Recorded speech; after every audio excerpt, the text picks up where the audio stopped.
Welcome everyone, and thank you so much for clicking on this video.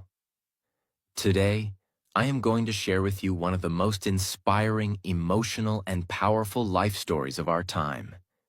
This is not just the story of a man. It is the story of dreams, struggles, pain, hope, hard work, rejection, belief, and victory. This is the story of a boy who was born in a small house in India, with very little money, no mobile phone, no laptop, and sometimes not even a proper chair to sit and study. But today, he is one of the most powerful CEOs in the world. He's the man who leads Google and Alphabet, two of the most influential companies in the world. This is the story of Sundar Pichai. Many people dream, but only a few turn their dreams into reality. Many want success, but very few have the patience, humility, and courage to walk the long, difficult road that leads to greatness. Sundar Pichai's story is proof that you don't need to be born rich to become successful. You don't need to have expensive clothes or luxury things. What you really need is a burning desire to learn, a never-give-up attitude, and a humble heart. So, if you are someone who is struggling in life, if you feel like giving up, if you think the world is unfair, then this story is for you. Listen till the end, because this might just be the most important video you watch today. This is not just a biography. This is a guide, a lesson, a light for anyone who is walking through the dark. This story is perfect for learning English because it's simple, inspiring, and packed with real-life lessons. As we go through Sundar Pichai's journey, you'll hear everyday words and phrases that are easy to understand but also powerful. You'll learn how to describe challenges, success, and motivation, all in simple English. Plus, the story will help you improve your listening skills while keeping you engaged with a real, exciting life story. So not only will you be inspired, but you'll also be improving your English every step of the way. Chapter 1. The Humble Beginnings. Let us go back to the year 1972, to a crowded, noisy city called Madurai, in the southern part of India. In this city, on June 10th, 1972, a boy named Pichai Sundararajan was born in a small middle-class family. The world knows him today as Sundar Pichai. His father, Raghunatha Pichai, was an electrical engineer who worked hard every day in a British company called GEC. He repaired electrical parts, worked with circuits and designs, and tried to give his family a better future. His mother, Lakshmi, was a stenographer, someone who types and writes shorthand, but she left her job to take care of her children full-time. Now imagine this. Sundar's house had no television, no refrigerator, and they lived in a small two-room apartment in Ashok Nagar, Chennai, which was known as Madras at the time. One room was a living room during the day, and at night it became the bedroom of the whole family.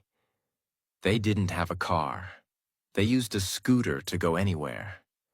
There was only one fan, and during summer the house became extremely hot. But they never complained.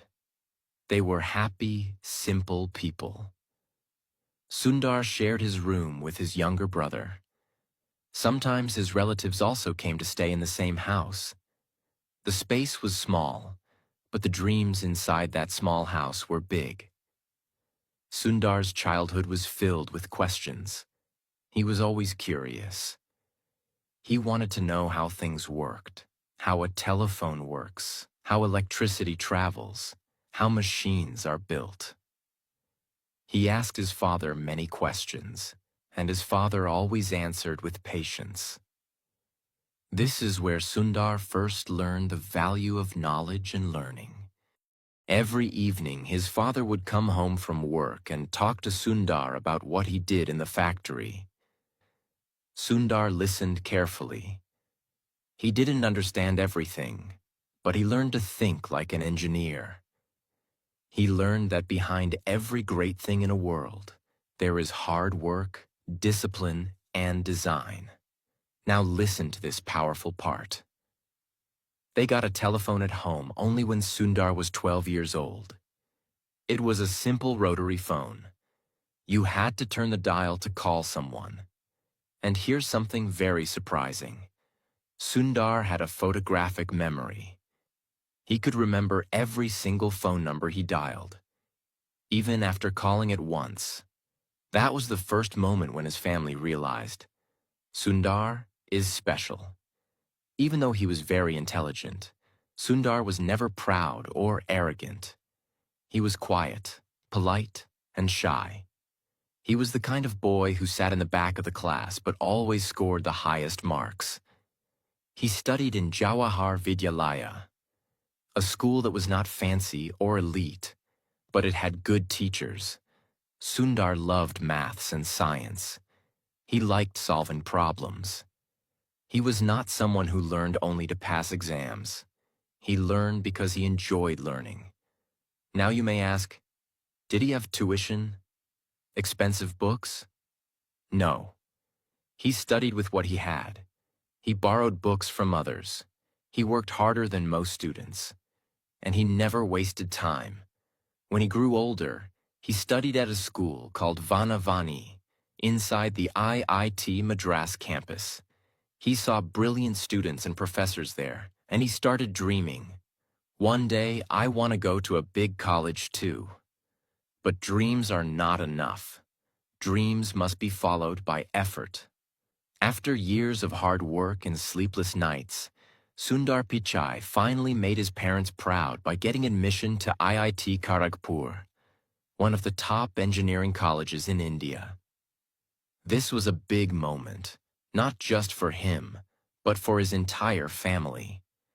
Imagine this, a young boy, shy and humble, coming from a small house with no air conditioner, no computer, and very little money, now walking into one of the most respected colleges in the country. It was a new world for him.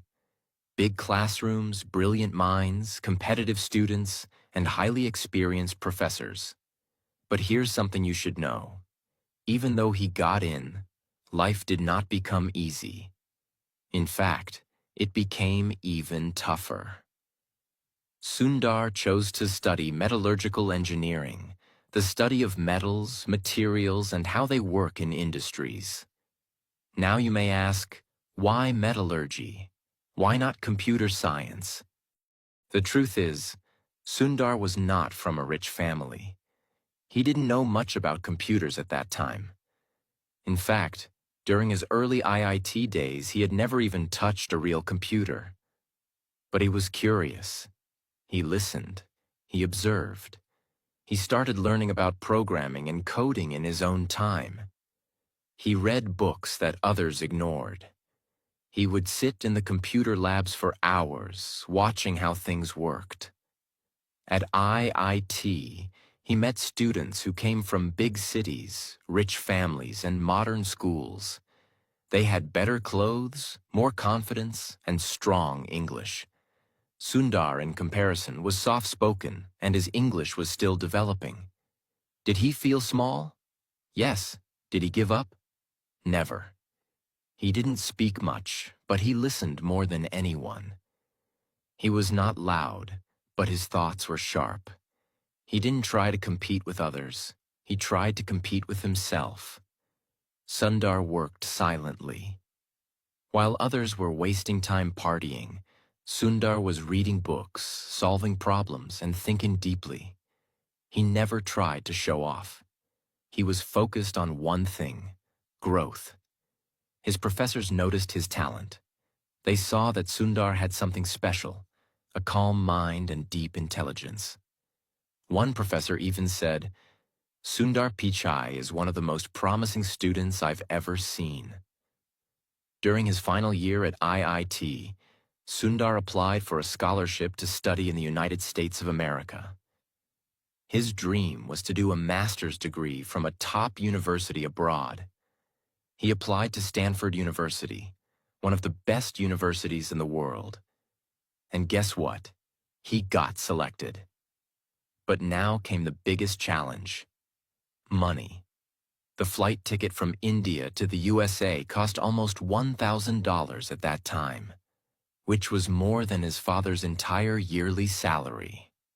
Just imagine the situation. They had no credit cards, no sponsors, no internet banking, no online fundraising. Just one simple Indian family trying to support their son's dream. What do you think happened? His father didn't think twice.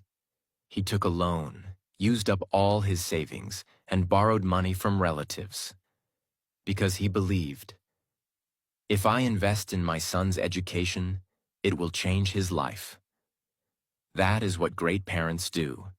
They sacrifice everything for their children.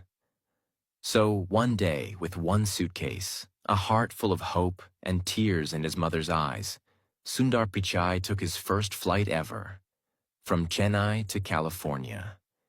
He was going to a country he had never seen before, a culture he didn't understand, and a life that was completely different from what he had known. When Sundar reached Stanford University, he was shocked. Everything was so different. The people, the food, the buildings, the teaching style, even the silence in the libraries. In India, he was used to crowded streets and noisy classrooms. In America, students walked with headphones, drank coffee during lectures, and asked professors tough questions without fear. At first, Sundar felt like an outsider. He didn't understand many things. People spoke fast English. He missed Indian food. He missed his family. He missed home. And do you know what he did when he first saw a computer with internet at Stanford? He just stared at it, because he couldn't believe such technology existed. In his early life, he had no access to internet. But here at Stanford, he had 24/7 access to modern computers, labs, and world-class professors. He knew this was his chance, so he studied day and night. He asked questions. He made notes. He sat in the front row. He learned everything, from programming to networking to computer systems. While other students partied, Sundar worked silently. And slowly, something started to change. He began to understand the American system. He made new friends. His English became better. His confidence grew. And he never forgot who he was or where he came from. Even when he had very little money, Sundar would save his small student stipend carefully. Once, he couldn't buy a backpack he liked because it was too expensive.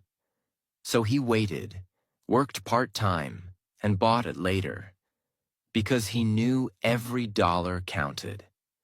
After completing his master's in material sciences and engineering from Stanford, Sundar had many options. He could have gone back to India. He could have joined a regular company. But he wanted to go higher. He wanted to work in Silicon Valley, the place where all tech legends live and work. Apple, Microsoft, Google, Intel, Facebook, all are born there. But getting a job in Silicon Valley was not easy. Sundar worked for a few companies first. He joined Applied Materials. Then he went on to do an MBA from Wharton School at the University of Pennsylvania. At Wharton, he was named a Siebel Scholar and a Palmer Scholar, titles given to the top students of the class. Now imagine this: a boy who didn't have a phone till he was 12, now standing in classrooms where future billionaires and CEOs studied. And still, he stayed humble. This is what made Sundar different. He never forgot his roots. Sundar Pichai was now standing at the doors of the most powerful companies in Silicon Valley. His qualifications were excellent. Master's in Engineering from Stanford, MBA from Wharton with top honors, real work experience at companies like Applied Materials and McKinsey. But there was one thing he had in his heart that others didn't: hunger. A hunger to build, to learn, and to create something useful for the world. It was the year 2004, and Sundar had just applied for a job at a growing tech company called Google. At that time, Google was already known for its search engine, but it wasn't as huge as it is today. They had fewer products, fewer employees, and fewer offices. Sundar didn't know that this one interview would change his entire life. He prepared hard. He studied computer systems, logic problems, case studies. He knew he was not a typical programmer. But what he had was clarity, strategy, and the ability to understand what users need. On the day of the interview, he entered Google's office, which was not very flashy at that time. He was calm, focused. They gave him technical problems. He solved them logically. They asked him product questions. He gave unique insights. They asked him, "What would you improve about Google?" He said, "Let's make the homepage simpler. Let's build tools around the search engine. Let's think beyond." He didn't say what they wanted to hear. He said what he truly believed. And that impressed everyone. Sundar got the job. He joined as a product manager, a role where you don't just code. You also think. You solve problems. You plan the future of the product. And this role was perfect for him. When Sundar joined Google, he was quiet. Other managers were loud and confident. They had big egos. They spoke in meetings to show their power. Sundar, he spoke only when needed.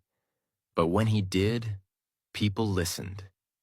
He was given a simple job: work on Google's search toolbar, the small bar that lets you search Google from your browser without opening the main page.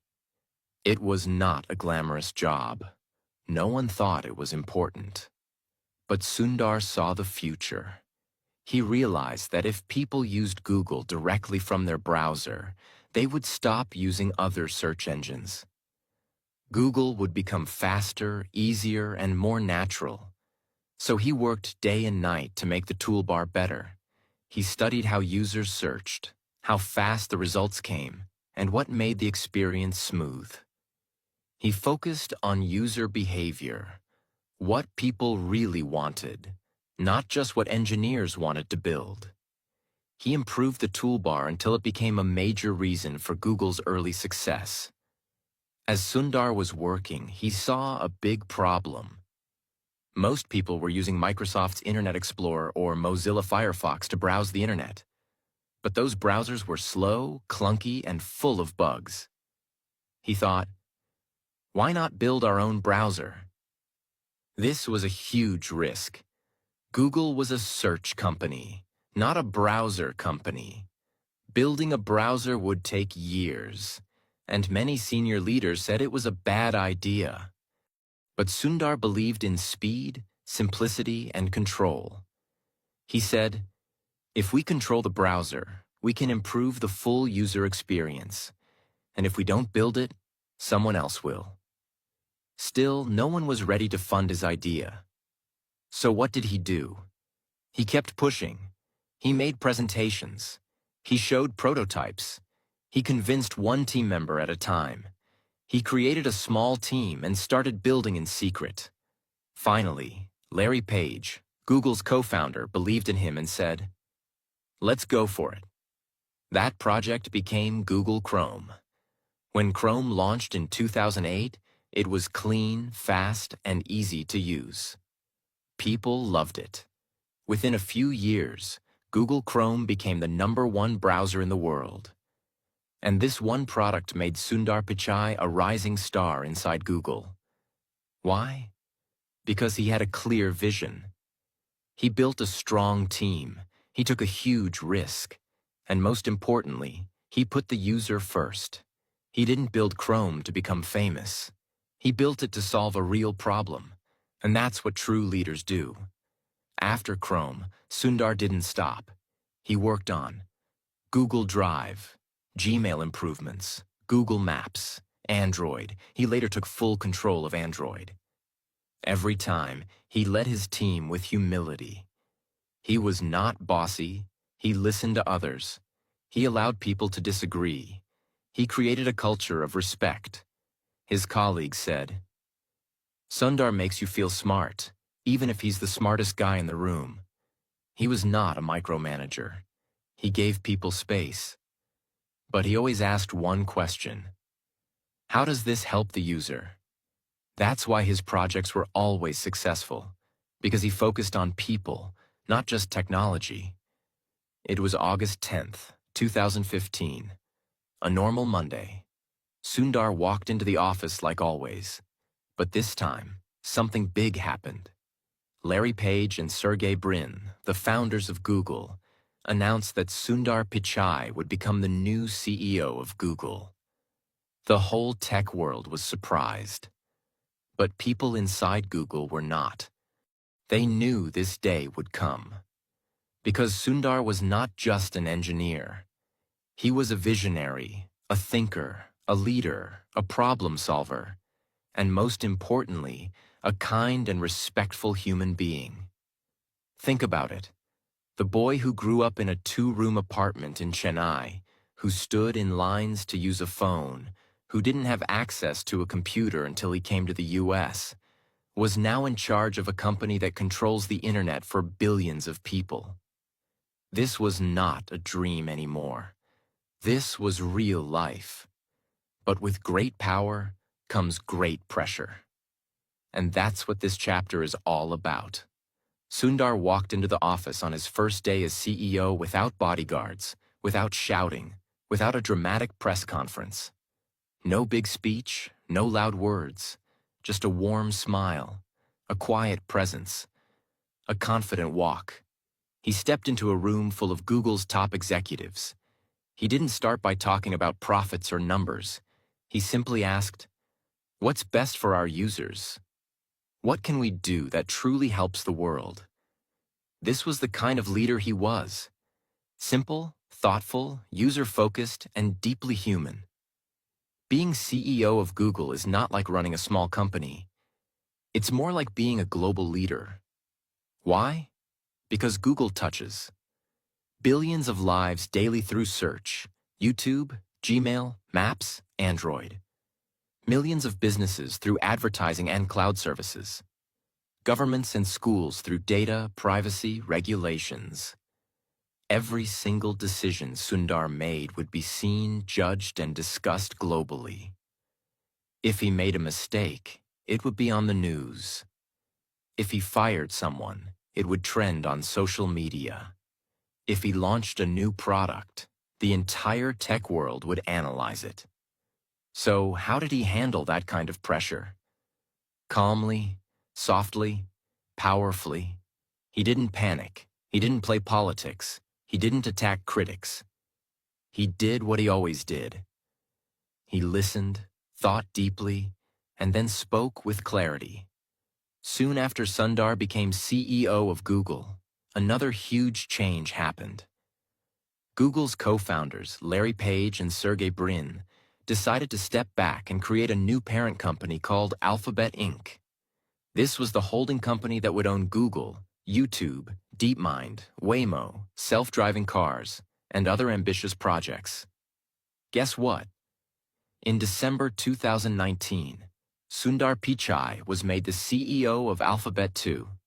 Yes, now Sundar was not just responsible for Google, he was responsible for YouTube, Google Cloud, Google Search, self-driving cars, Waymo, artificial intelligence, DeepMind, and many other futuristic projects.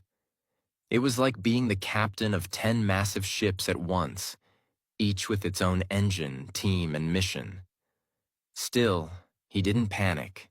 He led with strategy, with listening, with balance.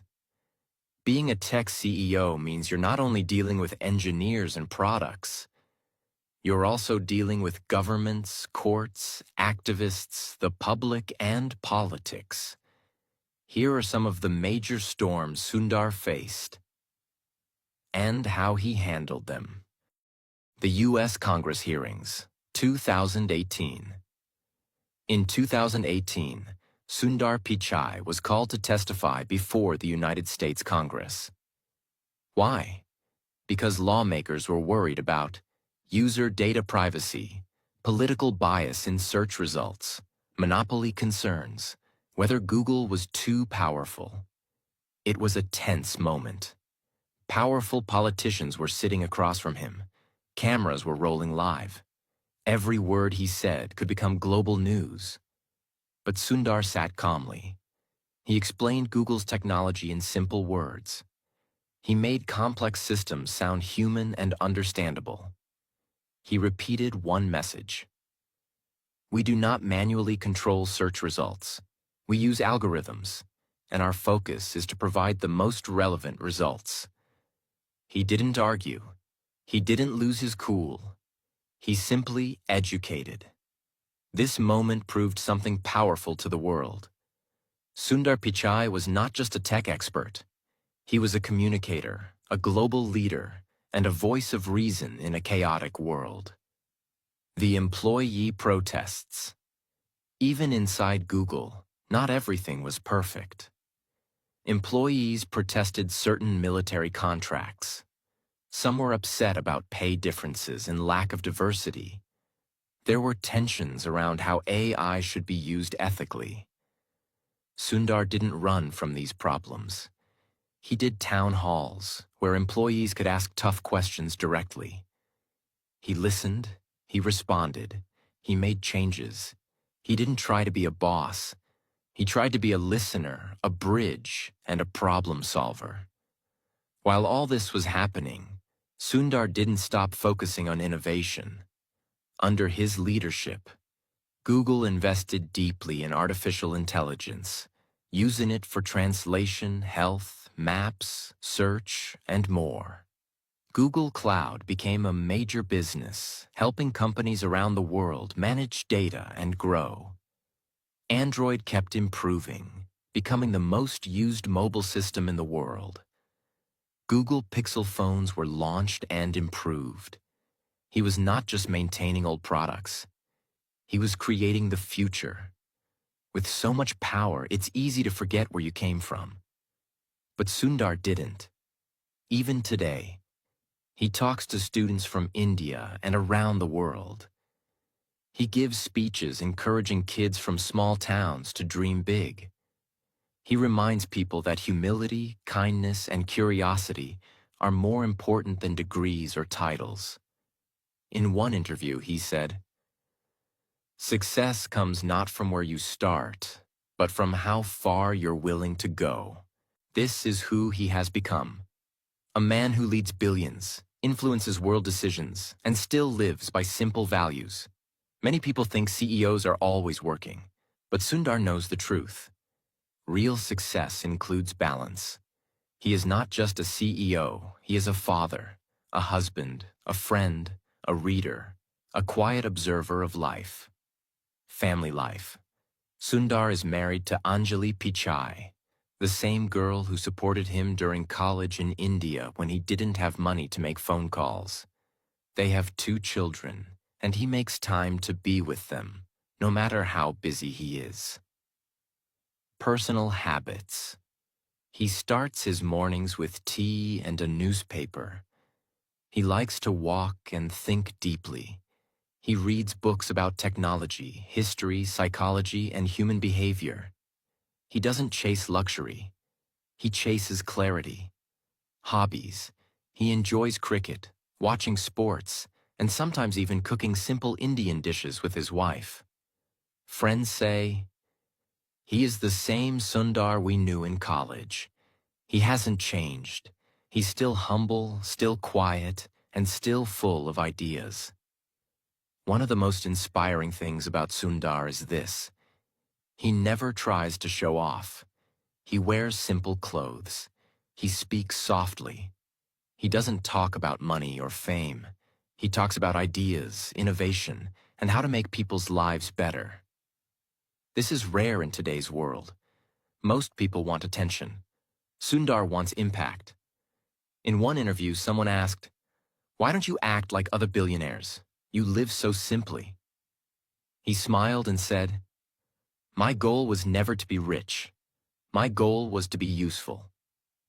Powerful, isn't it? Today, Sundar Pichai is respected all over the world. He has been listed in Time magazine's 100 most influential people multiple times. He is invited to speak at world forums about the future of AI, climate change, and digital freedom.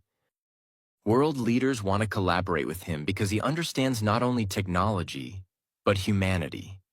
Still, whenever he's praised, he says the same thing. "It's not about me. It's about the team. I just had good people around me." Again, humility wins. Let's look at his financial success now, because this also shows what's possible when you follow your passion with discipline.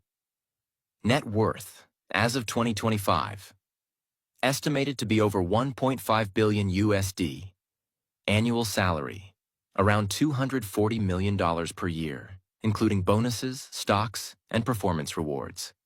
Homes, a beautiful, eco-friendly house in Los Altos Hills, California, surrounded by nature.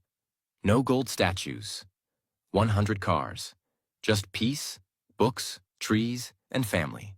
Cars, Tesla Model S, BMW 7 Series, Range Rover, but he rarely shows off. Lifestyle, focused on privacy, peace, and personal growth. Still drinks cutting chai, tea when he visits India. Still reads Tamil newspapers when he gets time. These are some of Sundar's most powerful and unforgettable quotes. Read them, feel them, live them. Wear your failures as a badge of honor. Failure doesn't mean you are weak. It means you are growing. A person who is happy is not because everything is right in his life.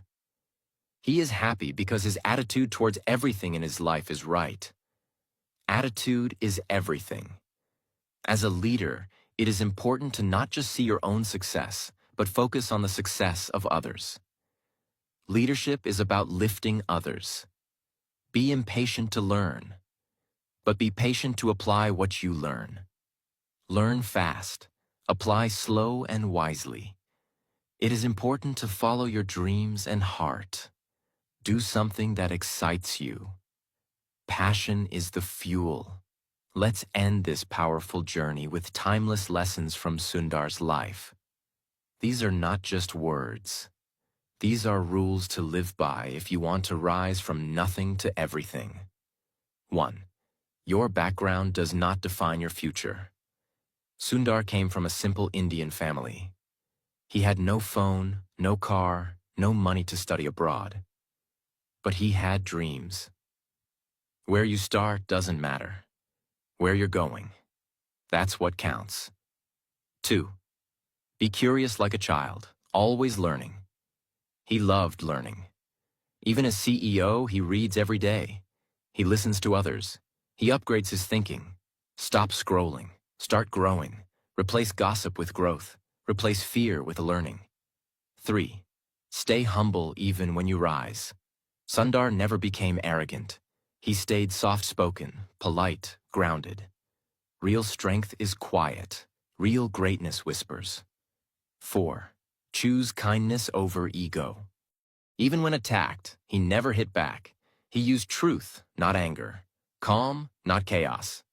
Be kind, even when it's hard. 5. Success is not just about money. It's about usefulness.